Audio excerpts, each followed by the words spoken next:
Hello and welcome back. We got a special little YouTube video here for you today.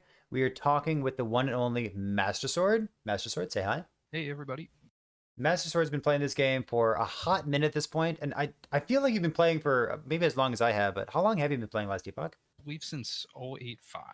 085. So actually very close to when I started playing the game as well, because I was starting in like 083 or so.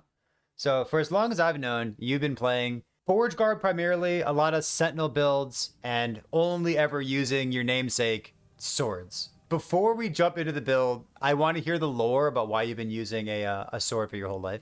I mean, I just love swords. I don't know. I guess I fell in love with Zelda, or I just always use swords. I don't have an interest in using something else. No And spears, no axes, no unique items. Like give me a sword, give me the biggest one yeah, possible. pretty much, yeah. All right. I mean, I'll make my brain to make it work. So, So the reason that we're doing this YouTube video right now is I was looking for like a melee build. I was looking for some kind of Forge Guard build to play, and I was asking you at the time of what kind of Forge Guards were you playing, because you play a ton of Forge Guard, a lot of Sentinel, a lot of these kinds of builds. And instead of just stealing your build, I wanted to try something else, like a different kind of Forge Guard build, to see what else was going on with Forge Guard. So I'm going to ramble here for just a minute because I know that you were playing Rive and you had like this Rive scrap metal Forge Guard looking thing that had a good access to a strong more multiplier. And I give you shit. I give you shit constantly for not using other weapons, for being Forge Guards, for trying so hard on Sentinel builds, and Sentinel builds are kind of lackluster in Last Epoch right now. But I wanted to kind of challenge you. Like, can you make this build as good as possible? Can I come up with something different? So we looked at other Forge Guard builds like Smelter's Wrath, bugged. Forge Weapons, bugged. Shield Bash, it uses an axe, so it doesn't count. And then there's minion builds, and you and I both don't like minion builds. So like there's some common ground, and like you and I were looking for a similar thing.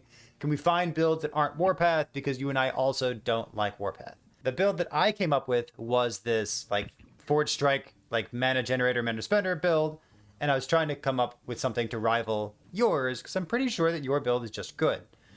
So I'm showing it on the screen here. The first iteration of your build, it's got a big Leviathan Carver on it. It's a Forge Guard. Talk to me a little bit about this build and where it came from.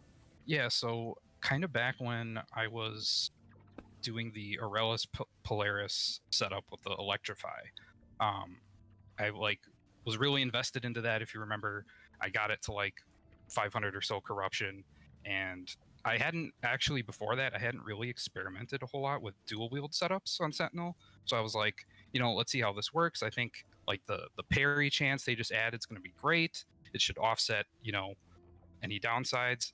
Got to like 500 corruption. Yeah, hits you in the face. I mean, you're like trying to fight an uphill battle at that point. So from that, I was like, okay, this didn't work. How can I look at Forge Guard and look at the passives, look what they did in 1.1, and make it into something that's good? So I was like, well, what is Forge Guard lacking? Damage, of all things. So I looked at the passive tree and I'm like, what can I do to give Forge Guard the most damage, and just hope and pray, right? So I just went melee crit pretty much everywhere, because that was like the biggest synergy I kind of saw, at least jump out at me. Went for the flat damage, went for the strength, went for the crit multi, etc. And then I'm like, well, what skill is going to take the most advantage of this? And so I kind of settled on Rive because they added the Phantom Grip ring, which kind of seemed to fit perfectly. I believe they added that in 1.1. And Yeah, then to just spec into... just Go ahead. describe this for like people who are listening. Like Phantom Grip, it's a new unique ring, and someone in Twitch chat right now is asking why are Forge weapons bugged. It's like kind of a downer, but Forge weapons are bugged because Phantom Grip says the stats on your gloves apply to your Forge weapons at 100% effectiveness, but it actually applies all of your gear to your Forge weapons at 100% effectiveness. So it's a little bit stronger than it's supposed to be. But you are using Phantom Grip for a different reason. You're only using it for that, 8 to 25, kind of a wide roll, but 25% increased Forge weapon duration, and then you're consuming all of your Forge weapons with the scrap metal node. So that's like that's your payoff for being a Forge Guard, right? Yep, and the flat crit's huge too, obviously. But yeah, and then the +2 to minion skills. The Forge Strike's a minion skill, so that gives us the +2 there. And we're basically just using forward strike, weaving it in between Rive, basically, to give us a buff, give us more damage. And you kind of do that every, 4 seconds on like single target. And then if you're, running through monos or whatever, you group up all the enemies because you got that nice pull on Rive. And you group them all up, you get all your stacks, use forward strike. It's pretty clean and simple to use, I think. The healing hands, we're trying to use that for as much damage as possible, proccing off Rive hits. So that's kind of our fire damage. That's where the hybrid damage comes in. Using as much damage on that as we can. Using Abyssal Echoes to, generate more damage as well, increase our attack speed, etc. So somebody was asking a moment ago in Twitch chat, they said, wouldn't that ring work without being a Forge Guard? All right, so like, what if, this sounds like a question that I would ask you all the time, why can't I just play Void Knight and have my echoes and take the echo nodes for double my echo chance? Why can't I just do that and still just use the Phantom Grip? Because that duration still works if I'm playing Rive. Like, why am I a Forge Guard then? Right. So the duration on Forward Strike is the main, I guess, selling point. I mean, it's Void Knight is going to Void Knight Rive is probably going to do more damage and outclass this, obviously because of the echoes mainly. But we can use the duration we get from Forge Strike, which is going to increase our duration of the scrap metal, and that's going to allow us to stack scrap metal. Probably I've gotten it to 80 stacks at some points when you're going through monos, which is over 200% more damage. So I mean that's kind of the selling point of going Forged Guard at all. And also 200% more armor, right? Like you and I are in the same boat. We like playing Sentinels, but we also like having some kind of defense. And those two things often don't go well together. So like, why are we playing a Forge Guard? It's like, well, the Forge Guard skill tree got revamped. It's not garbage. It's got this strength melee crit thing going on. You get penetration per strength. You get melee crit multi per strength. And like you get with two strength per point while holding a two-handed weapon.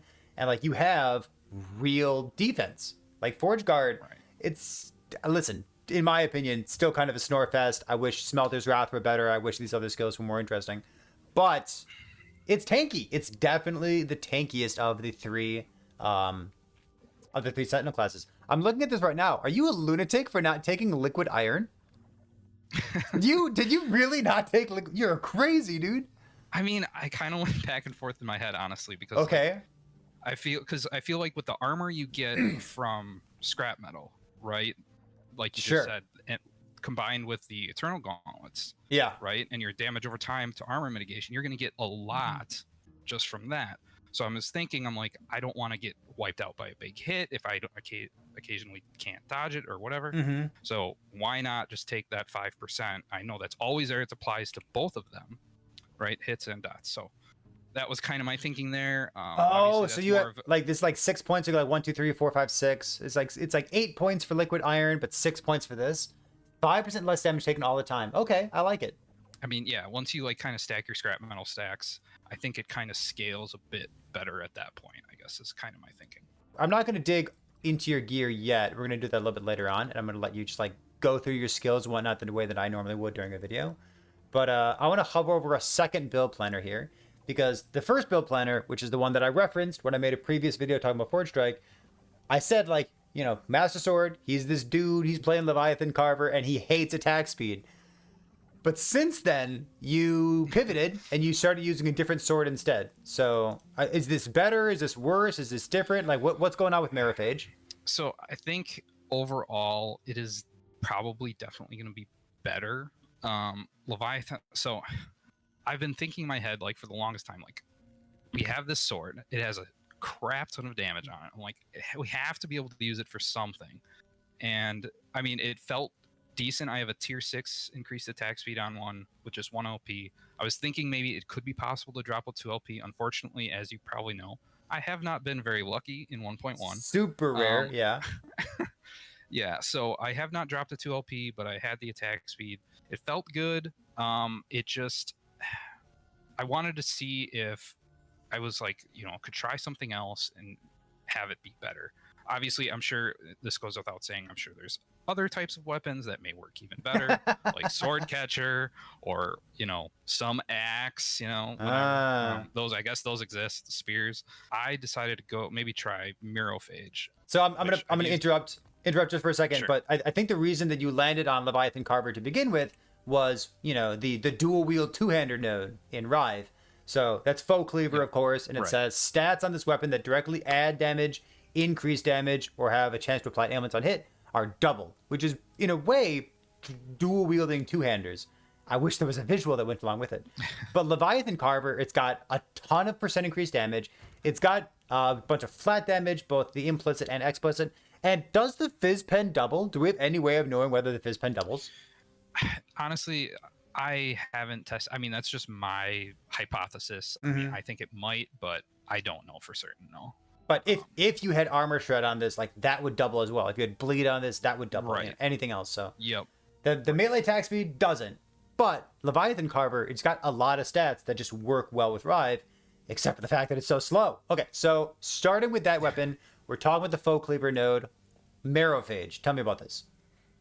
Yeah, so Merophage, comparatively to Leviathan Carver, it gives you DR, which is great while you're leeching. It doubles any ailments you have on it. So Armor Shred gets doubled, which Armor Shred is absolutely huge for physical damage in general. And then you get the reduced damage from crits, so that'll cap you there. You just even need just one tier and you're golden. And then obviously the other, the flat damage is doubled, and all the big increase on there is doubled. The increase is less than Leviathan Carver, but you get more attack speed because your base attack rate is just way higher than Leviathan Carver. 1.06 on Merophage as opposed to 0.76 on Leviathan Carver. Yeah, Right. Okay. Overall, I'm a bit more satisfied with the Merophage setup in general, probably just because of the Armor Shred. I didn't even, I think at one point I had like one with a tier 3 Armor Shred, and I was like fighting a boss, and I'm like, holy cow, I have like 200 stacks of Armor Shred. How did that happen? And I was like, I'm doubling it. And I'm hitting with Healing Hands on every hit. So it's like, holy cow. It's a lot of extra Armor Shred you're getting there. So something that we talk about every once in a while is like Overleech, like Slayer Overleech. And Merophage kind of works in this if you wanted to opt into it. So it says less damage taken while leeching, but obviously your leech turns off once you hit full health. So for people in the audience who don't know, if this build had a source of like life drain in it, like you could use a Grimoire of Lost Elixirs, a unique relic. You could use an affix on your gloves, like a tier 1 sealed affix that kind of drains your life a little bit. You could have access to Overleech, so your leech would never end, and you would permanently have less damage taken. Did you opt into that? Is Code of an Erased Sentinel like the best thing in the world for Sentinels right now? Did you consider that on your gloves? How was that? I did run it, I think, back in 1.0, but I think I just kind of opted for the damage over time mitigation just because it's so strong right now on Sentinel, especially with the stacking the more armor. I guess I didn't really consider doing a Grimoire. I think that just lowers your health regen, right? Like that doesn't... No, Grimoire has it has a drain on you while you have a potion active. Okay. So the combo is like, it's like during a boss, you just click a potion every 4 seconds, and you have your DR constantly active. Okay. It's not the easiest thing in the world, but for someone like me who spams my potion constantly, like for me, it would work out really well. Yeah, the code, I guess I just kind of settled on that to just stack with the dot mitigation and the extra skills. Obviously, it's nice. I do think Code of Erased Sentinel is like the easiest answer here. Like I'd like to have Overleech, I'd like to have permanent DR, but at the same time, you're probably not going to get one shot being a Forge Guard. And, whenever you're leeching, you get the DR here. And Code of Erased Sentinel is just such a strong item. Like, it's got the armor's mitigation, it's got percent armor, +1 skills. You get one of these with, like, good text on it, and, like, it's really hard to replace. I really like the inclusion of it here. I guess the last thing that I want to poke you on is... Sularon Step is the other piece of spice that I see here. Sularon Step. Yeah. Is this a Forge Guard only item? Would you use this anywhere outside of a Forge Guard? So I only play Sentinel, full disclosure. But because you get that extra 35% Fizz Res on Forge Guard, it just makes it so much easier to fit this in. And it gives you what you lack, which is damage in general, at least until EHG changes it. But I mean, you could, I guess, maybe if you're running like the new chess piece, the null portent on like a paladin or a VK, you could, you have a little extra fizz res there, or if you're running face of the mountain, you get extra fizz res there. So I mean, there's other ways you could potentially fit it in if you really want to use it. But like you're a might be hard Forge Guard, you can take the Fizz Res Blessing and you miss out on percent increased armor, but you already have a bunch of armor and percent increased armor. You're stacking strength. Maybe it's okay to make this opportunity cost here. Yeah, so the storyline there, for people who don't keep up with all of your lore, is you've missed 7 2 LPs. Is that it? So you're trying to get Rive and health on the same item, right? Brutal. Correct. Yeah. I think it's like 8 or 9 now, and 1 3LP. So cool. All right. So your 3LP, you got like what? Strength, health, and missed the Rive. It sounds really fun and enjoyable. Yeah, it's great. It's wonderful. Right. Show us the Leviathan Carver, and I want to see like, is this an item that I would ever willingly equip? Tier 6 melee attack speed, Leviathan Carver Rive. Yeah, how is it? How's the attack speed? How's it look? I mean, it's not. I mean, I'm fine running it. I mean, maybe other people wouldn't be. That looks completely fine. Yeah, like that's not garbage. Okay. And I volatile abyssal echo, you get more attack speed there as well. Sure. So I like that. So you said the Merophage damage was better. Was it more comfortable to play? I want to say like it's right now. Let's see. From my perspective, it's way easier to get both flat crit and attack speed on a Merophage than it is to get flat crit and attack speed on a Leviathan Carver. Because that seems like almost impossible, right? You needed at least a 2LP and to slam it on there. Yeah, I haven't had a 2LP drop for me like ever. Where on earth would you get crit from? Oh wait, are both versions 3rd hit crit? That's a good question. It is a good question. So without the 2LP, so the one I have now, I would have to run the 3rd hit crit. Gotcha. Okay. Because I don't have the flat crit on the sword. With Merophage, you don't need to do 3rd hit crit. The Merophage is every hit is critting, basically. Got it. Okay. Run that because you can much more, like you said, much more easily get flat crit on there. But yeah, I mean, Leviathan Carver, as far as damage comparisons, I mean, I think they're about roughly the same. They feel about the same right now. Okay. I think if this Merophage had, I only have tier 1 armor shred, which kind of sucks. If I had, at least a tier 3, I think this would probably be better because I'm critting every hit than I am with the Leviathan Carver at the moment. Because if I didn't, then I wouldn't crit nearly as often, or I don't know, my crit would be like 50% or something, 40%. So let me ask you one more thing then. So thinking about your skills, your mastery, your gear, your blessings, is there anything spicy that you want to call out? Like, let's start with like skills first. Like, is there like a node choice that stands out to you? Does anything, like, is this all stock standard to you, or like what do you want to talk about in here?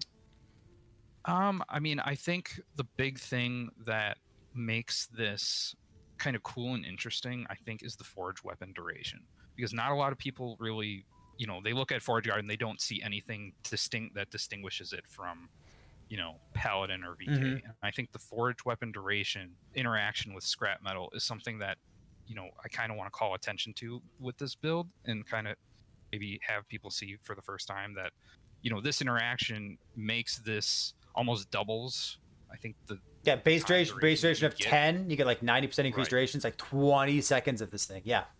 Exactly. So like that's where the strength of this build is compared to, and Forge Guard can utilize it more than any other mastery can, because you have access to Forge Strike. So that's kind of, I guess, the big one. Otherwise, detonating ground, I do like to spec this, because then you don't have to build Ignite Chance really anywhere. I mean, you get a little from here, and obviously you're doing Ignite because you consume it to get the Fizz Pen. It only gets to 20 stacks now. Nerfed, but still good. For that. Yep. Yeah. This greatly helps with single target. So if I didn't have this, you wouldn't be igniting bosses nearly as much. Abyssal Echoes helps a bit as well. Oh, that's interesting. Okay. I was gonna say, why are you stretching all the way to that side of the Forge Strike? But just for extra ignites, I hear you. Yeah, I mean the 300% on the, on the chance, and if you cast it multiple times, that's like what 6, 9, 12 stacks. So I mean it's significant. Other than that, I mean most of this is pretty stock standard. You're going for the crit, you're going for the attack speed on Rive. Okay. Just standard more damage on the third hit. Up there, you 100% need to get the pull. The pull is amazing. It gets them into your close proximity, so it's activating your DR from Ironclad. It's just a lot of good things going on. You pull them in, you cast Forge Strike, right, and you're generating all those scrap metal stacks, activating your fire pen, your more damage, etc. And I want to just mention too, in 1.1, I've my past failure builds, like with the Electrify, have made me realize I have to change how I build, like going forward. I can't emphasize defense as much as I used to prior to 1.1. Because the Harbingers are fucking tanky. Yeah, because of the Harbingers, because of like all these different things going on now. I mean, I want to kill Abby, I want to do these things, and I don't have damage, especially on Forge Guard. Mm-hmm. So I'm just putting a bit more emphasis on damage than I used to. Otherwise, yeah, I am trying to run, exalted health wherever I can, going for, the stout idols. All right, let's see. So we talked about skills. We talked a tiny bit about mastery. Is there anything else spicy in here that you want to mention? Main thing to talk about for this build, just getting, the throwing attack shred, which is great. So you're proccing that from the axe thrower on the main base skill tree, base passive tree. I'm just specking the whole mastery for damage. Yeah. There's a lot of distractions on the tree in general. It's like there's throwing, there's block, there's all these things going on, right? But I was just like, I just need damage. So I'm just going full strength. I love this Master of Arms node they added. I think it's great. The threshold nodes are great too, so that this gives us our penetration, hybrid penetration, which is great. So that's affecting your Rive, obviously, for the Fizz Pen, the Fire Pen for the healing hands, and then you get, crit multi here for strength, which synergizes well with the Master of Arms node up here. And then obviously the hybrid Res Pen or Res Shred here. So all we need now is a node that says, threshold +2 flat life per point of strength. That's all. I'm a simple person. That's all we're looking for EHG, right? Should I give me a little bit of something more for strength? Yeah, it fits right here on Might. Just put easy it right there. Peasy. Easy. Perfect. Strength and health. For your idols, we talked about skills, mastery, gear. For your idols, I see Throne of Ambition. To me, that kind of stands out. I only really use Throne of Ambition if I'm giving me damage as well. But you already have tons and tons and tons of armor, but you're still using Throne of Ambition, even though it doesn't really give you damage. It scales a little bit of a little bit of Healing Hands, and a tiny bit of Forge Strike as well. But what about this makes you want to include it on your build? I mean, I love the more armor, and I think it doesn't totally go to waste. Actually, you don't have as much armor as you think you do on this setup. I mean, most of my flat armor is coming from the helmet and not a whole lot anywhere else. So this 20% more actually does give you a bit of damage reduction from hits from through armor. So normally you'd have like Champion Regalia as your body armor, which is 700 flat armor, but you're using a Titan Heart, which is 114. So like normally you'd use boots that have a bunch of armor, but you are using Suler on step because you're trying to juice your damage as much as possible. So you're making these sacrifices, but then you're making up for it with the inclusion of Throne of Ambition there. Okay. Yeah, and the more fire damage is nice, obviously, for Healing Hands. It's not doing much for you for Rive, and it does, like you said, spike your damage a bit for Forge Strike as well, for the fire portion of it anyway. I think we've said what we need to say. I'm going to include some footage. Hopefully you can send me something. So I know that the Discord call we're doing right now ain't great, but we'll put something, maybe like a boss kill of some sort, like Jeweler or Aerobis, and do like a tiny bit of map clear as well, so people can get a feel for like what this build looks like, doing about 850 corruption. Yeah, something along those lines. Cool. Mastersword, thank you for taking some time out of your day to discuss this build with me. I know I teased it a little bit earlier, talking about the Leviathan Carver thing. People on YouTube were interested, so I just wanted to highlight this build right now as well. Thanks, buddy. No, awesome. And thanks for having me, Perry. Thanks a lot. All right, we'll see you next time. All right, see ya.